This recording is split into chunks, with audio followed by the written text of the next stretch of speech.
कुंवर दानिश अली जो है बहुत शांत स्वभाव के लोग हैं। अगर उनकी जगह पे आज मरहूम शहाबुद्दीन साहब होते सदन के अंदर में तो उसके छाती पर चढ़ के वही पे बत्ती तोड़ दिए होते। ये जो कौम है ये कौम हज़रत खालिद बिन वलीद रज़ियल्लाहु की, जिनको अल्लाह ने खुद सैफुल्लाह कहा। ये हज़रत अली करमुल्लाह वजहुल करीम को अपना है, जो सिपा सालार मानती है, अपना रहनुमा मानती है, जिनको अल्लाह ने शेर कहा है। ये कौम मिल्लत के साथ भी रहना जानती है, मेलो मोहब्बत के साथ भी रहना चाहिए। और जब जब मज़हब पे अंगुष्ठ नुमाई किसी ने किया है तो फिर उसको ज़ेर करना भी जानती है।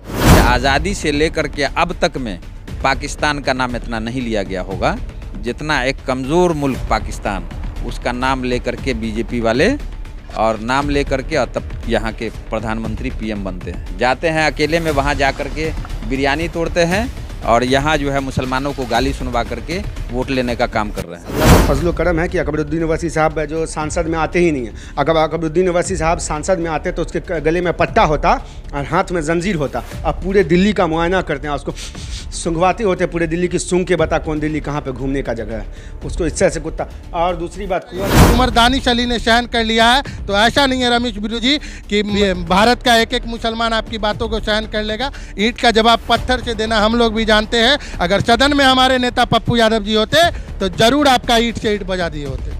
जिस तरह से संसद भवन के अंदर आपने देखा कि एक मुस्लिम सांसद को लेकर बीजेपी का एक सांसद जो सड़क छाप भाषा में उसको गालियां देता है, तरह तरह की बातें कहता है, आतंकवादी उग्रवादी कहता है, क्या मन में चला आपका जब पहले बार आपने इस वीडियो को देखा?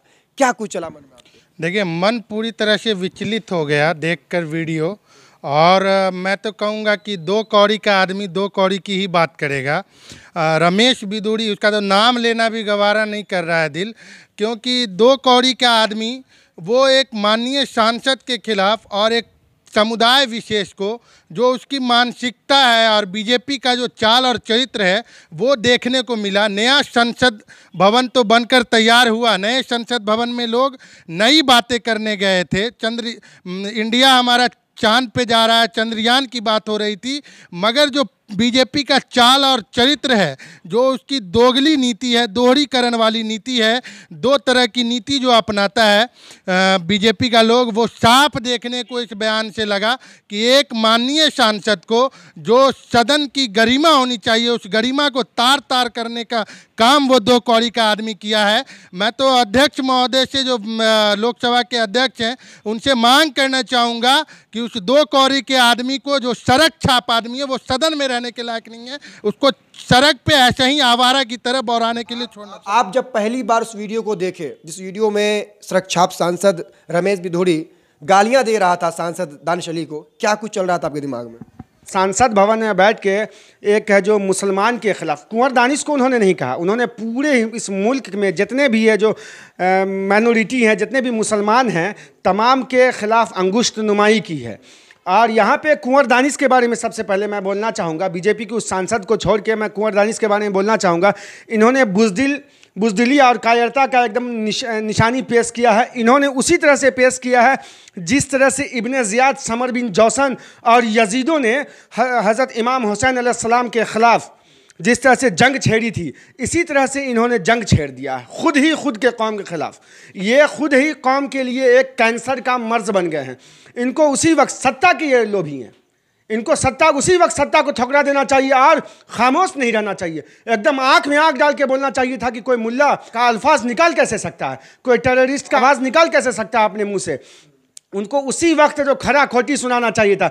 वहाँ पे शहाबुद्दीन साहब होते हैं, फातमी साहब होते हैं, वहाँ पे असदुद्दीन ओवैसी साहब होते हैं वहाँ। और अल्लाह का फजलो करम है कि अकबरुद्दीन ओवैसी साहब जो सांसद में आते ही नहीं हैं। अगर अकबरुद्दीन ओवैसी साहब सांसद में आते तो उसके गले में पट्टा होता और हाथ में जंजीर होता। अब पूरे दिल्ली का मुआयना करते हैं, उसको सूंघवाते होते पूरे दिल्ली की, सूंघ के बता कौन दिल्ली कहाँ पर घूमने का जगह है, उसको इससे ऐसे कुत्ता। और दूसरी बात, कुंवर दानिश ने यहाँ पर बुज़दिली का जो मुजाहरा किया है, इसका तो मैं पूरी तरह से जो मुखालफत करता हूँ, क्योंकि ये जो कौम है ये कौम हज़रत खालिद बिन वलीद रज़ियल्लाहु की ये को मानने वाली है, अपना सिपा सालार मानती है खालिद बिन वलीद रज़ियल्लाहु को, जिनको अल्लाह ने खुद सैफुल्लाह कहा। ये हज़रत अली करमुल्लाह वजहुल करीम को अपना है, जो सिपा सालार मानती है, अपना रहनुमा मानती है, जिनको अल्लाह ने शेर कहा है। ये कौम मिल्लत के साथ भी रहना जानती है, मेलो मोहब्बत के साथ भी रहना चाहिए। और जब जब मज़हब पे अंगुष्ठ नुमाई किसी ने किया है तो फिर उसको ज़ेर करना भी जानती है। मुस्लिम सांसद को जिस तरह से इस तरह के शब्दों का सामना करना पड़ा, आपको क्या लग रहा है कि सड़कों पर आम मुसलमान कितना सुरक्षित है इस वक्त? अभी 2023 ख़त्म होने वाला है और 24 में किस तरह से फिर से पीएम बने उसके लिए पूरी ताकत लगा करके बैठी हुई है बीजेपी सरकार। और पूरे तौर पे हम ये खुल करके बोल सकते हैं कि अभी का जो माहौल है, इस माहौल में सारा का सारा जिम्मेदारी जो है वो पीएम पे होता है और उन्हीं के माध्यम से ये सब चीज़ करवाया जा रहा है कि ये ज़िंदगी जो मिली है वो इबादत के लिए, अल्लाह की इबादत के लिए मिला है। ये जो ज़िंदगी मिली है ये किसी के एहसान, सरकार के एहसान के नीचे नहीं दबी हुई है। ये सरकार से बहुत ऊपर है जो दुनिया को चला रही है।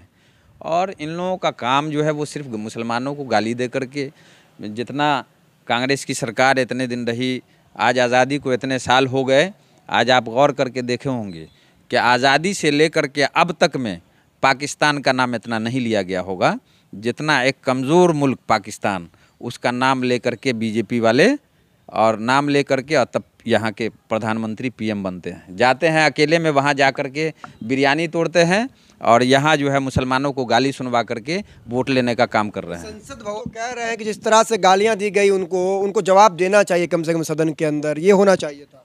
जी बिल्कुल जवाब देना चाहिए, ऐसा हम लोग भी मानते हैं, मगर वो तो कुंवर दानिश अली जी जानेंगे और उनकी पार्टी सुप्रीमो जो मायावती जी हैं वो जानेंगी। मगर जो कुछ हुआ संसद के अंदर में, नई संसद की शुरुआत हुई थी, नए संसद भवन में गए थे, नए परंपरा को देश देखना चाहता था, मगर जो चाल चरित्र और दोगली और दोहरी नीति जो है, बकलोल पनी वाली नीति जो है, वो बकलोल पनी वाली नीति देखने को मिली। न इनको विकास का मुद्दा दिखता है, सिर्फ और सिर्फ विनाश का मुद्दा दिखता है। हिंदू और मुसलमान में झगड़े का मुद्दा दिखता है, मस्जिद और मंदिर में लड़वाने का, मंदिर और मस्जिद के नाम पे वोट लेने का जो उनका काम है, दोहरा चरित्र जो है, बस वही उनको दिखता है।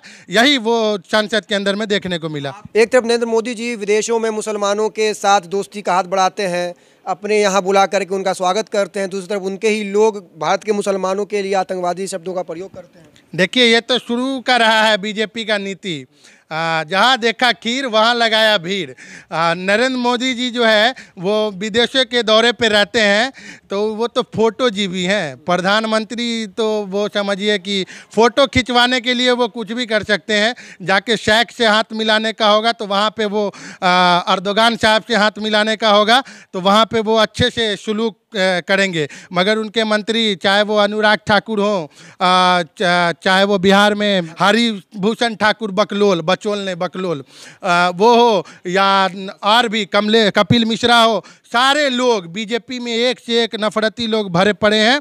और बीजेपी में जाने के बाद जितने भी नफरती लोग होते हैं वो नरेंद्र मोदी के हिसाब से वो सेकुलर होते हैं और नरेंद्र मोदी के हिसाब से वो ठीक ठाक होते हैं। बीजेपी के जो आला हैं नरेंद्र मोदी जी, वो तो मुसलमानों के लिए बहुत मोहब्बत दिखाते हैं, दूसरे विदेशों के मुसलमानों से गले में गले मिलते हैं, दोस्ती करते हैं, लेकिन यहाँ के मुसलमानों से इतनी नफरत है।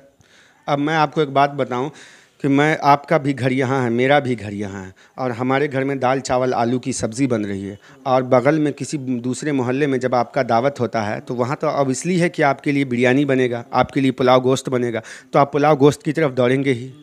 तो जब दूसरे मुल्क के जो मुसलमान रहनुमा हैं, रहबर हैं, दूसरे मुल्क के, बाकी किसी भी मुल्क के, अरब का ले लीजिए, किसी भी मुल्क के ले लीजिए, तो उन लोगों के साथ है जो नरेंद्र मोदी जी जो मीठी मीठी बोलते हैं, तो उनके साथ वही बिरयानी वाला मसला है। नरेंद्र मोदी जी को वहाँ पर एकदम हर जायके का बिरयानी खाने को मिलेगा, तरह तरह का बिरयानी खाने को मिलेगा, टेस्ट बाय टेस्ट उनको बिरयानी खाने को मिलेगा।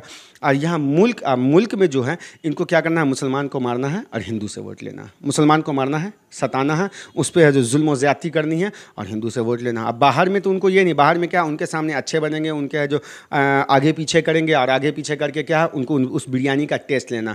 लेकिन वो एक बात जान ली, ये कौम, मैंने शुरू में ही कहा, ये कौम हज़रत खालिद बिन वलीद रज़ियल्लाहु को मानने वाली है। ये एक झंडे के तले एक आवाज़ में आ जाएगी। जब तकबीर अल्लाहु अकबर होगा तो एक झंडे के तले आ जाएगी। जिस दिन एक झंडे के तले आ गई तो फिर फिज़ाओं में सिर्फ है जो धुआं ही उड़ता नजर आएगा।